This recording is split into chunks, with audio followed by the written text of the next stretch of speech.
الحمدللہ رب العالمین والصلاة والسلام علی اشرف الانبیاء والمرسلین باب عن کم تجزئ البدنۃ والبقرۃ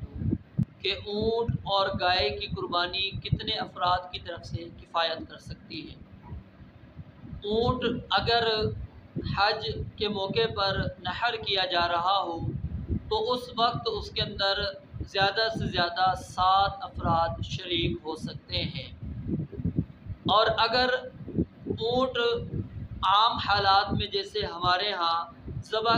نحر کیا جا رہا ہو تو اس وقت اس کے اندر زیادہ سے زیادہ 10 افراد شریک ہو سکتے ہیں، اور گائے کے اندر زیادہ سے زیادہ افراد 7۔ یہ مراد نہیں ہے کہ 7 حصے کرنا ہی ضروری ہے یا 10 حصے کرنا ہی ضروری ہے، یہ زیادہ سے زیادہ یعنی آپ علیہ السلام نے وضاحت کر دی ہے کہ قربانی کے اندر اگر کوئی شریک ہونا چاہتا ہے گائے کی قربانی میں تو زیادہ سے زیادہ 7 گھرانے، 7 افراد، 7 لوگ اس کے اندر شریک ہو سکتے ہیں، اور اگر کوئی اونٹ کو نحر کرنا چاہتا ہے تو اس کے اندر زیادہ سے زیادہ جو افراد گھرانے شامل ہونا چاہتے ہیں وہ 10 شامل ہو سکتے ہیں، اور اگر حج کا موقع ہے تو اس کے اندر 7 گھر، 7 افراد شامل ہوں گے۔ حدیث نمبر 3131، عبداللہ ابن عباس رضی اللہ تعالیٰ عنہ سے روایت ہے، انہوں نے فرمایا ہم لوگ ایک سفر میں نبی علیہ السلام کے ہمراہ تھے کہ عید الاضحیٰ آ گئی، چنانچہ ہم نے 10 آدمیوں کی طرف سے ایک اونٹ اور 7 آدمیوں کی طرف سے ایک گائے مشترکہ طور پر ذبح کی۔ حدیث نمبر 3132، جابر رضی اللہ تعالیٰ عنہ سے روایت ہے، انہوں نے فرمایا ہم نے حدیبیہ میں نبی علیہ السلام کے ہمراہ ایک اونٹ 7 افراد کی طرف سے اور ایک گائے 7 افراد کی طرف سے ذبح کی۔ تو بظاہر ان دونوں روایات کے اندر تعارض ہے، لیکن جیسا کہ میں نے آپ کو بتایا کہ حج اور عمرے کے اندر 7 افراد شریک ہوں گے اونٹ کے اندر، اور عام حالات کے اندر جو ہیں وہ 10 افراد اس کے اندر شریک ہو جائیں گے۔ حدیث نمبر 3131، سیدنا ابو ہریرہ رضی اللہ تعالیٰ عنہ سے روایت ہے، انہوں نے فرمایا نبی علیہ السلام نے حجۃ الوداع میں اپنی ان ازواج کی طرف سے جنہوں نے عمرہ ادا کیا تھا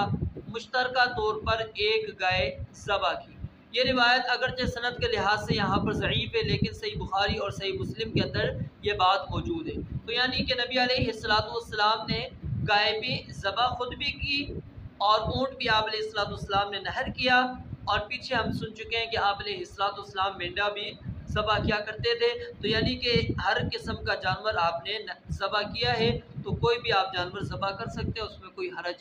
نہیں ہے۔ تو گائے کے اندر زیادہ سے زیادہ جو افراد شریک ہوں گے وہ 7، اور اونٹ کے اندر حج اور عمرے کے موقع پر 7، عام حالات کے اندر 10 افراد شریک ہوں گے۔ حدیث نمبر 3134،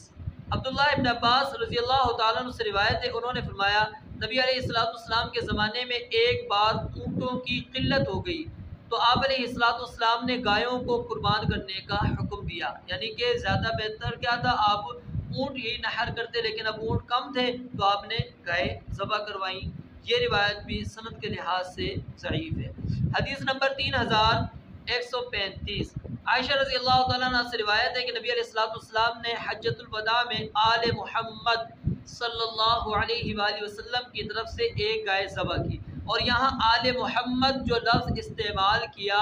وہ سیدہ عائشہ نے کس کے لیے استعمال کیا؟ ازواج مطہرات کے لیے۔ یہاں پر ان لوگوں کا رد ہو جاتا ہے جو لوگ کہتے ہیں کہ آل محمد صلی اللہ علیہ وآلہ وسلم کے اندر ازواج مطہرات شامل نہیں ہوتی۔ اگر ازواج مطہرات شامل نہ ہوتی تو سیدہ عائشہ کبھی بھی اس لفظ کا انتخاب اپنے لیے نہ کرتی، کیونکہ آل کے اندر سب سے پہلے اہل و عیال کے اندر، گھر والوں کے اندر انسان کی اپنی بیوی ہوتی ہے، تو بیویاں شامل ہوتی ہیں، تو اس لیے انہوں نے کہا آل محمد، کیونکہ پیچھے ہم واضح سن چکے ہیں کہ عمن اعتمر من نسائہ، جو آپ کی بیویوں میں سے جنہوں نے عمرہ کیا ان کی طرف سے، اور حجۃ الوداع کے موقع پر ہی آپ نے گائے ذبح کی ہے۔ اللہ رب العالمین سے دعا ہے رب العالمین ہمیں دین اسلام کو صحیح انداز سے